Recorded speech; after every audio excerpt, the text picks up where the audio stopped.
Se liga nos polígonos que você precisa aprender para ir bem no vestibular. Dá só uma olhada. A primeira coisa que a gente precisa falar sobre polígonos é a nomenclatura. E essa nomenclatura, claro, você sabe, triângulos, quadriláteros, pentágonos e assim por diante.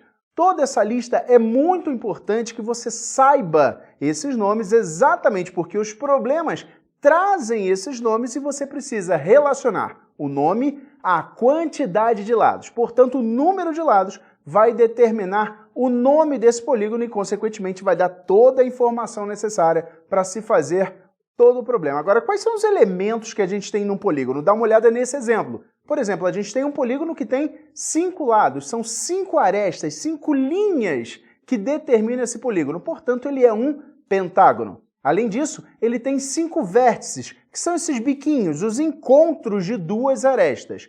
Além disso, nós temos 5 ângulos internos e, consequentemente, 5 ângulos externos, que é o prolongamento de um dos lados, fazendo um ângulo com um outro lado do polígono, tá certo? Em todas essas situações, veja, eu tenho 5 arestas, 5 vértices, 5 ângulos internos e 5 ângulos externos, ou seja, sempre a mesma quantidade, referente ao número 5, pentágono, tá certo? E isso acontece com todos os outros polígonos. Agora, o número de diagonais, a gente precisa lembrar que a regra, a fórmula para o número de diagonais, leva em consideração o número de lados, n, que multiplica n menos 3, divididos por 2. E agora, a soma de todos os ângulos internos de qualquer polígono é n menos 2, que multiplica 180 graus. Lembrando que nessas duas fórmulas, a gente está utilizando o n. n representa o número de lados desse polígono, que tem tudo a ver com aquela nomenclatura que a gente fez. Fechado?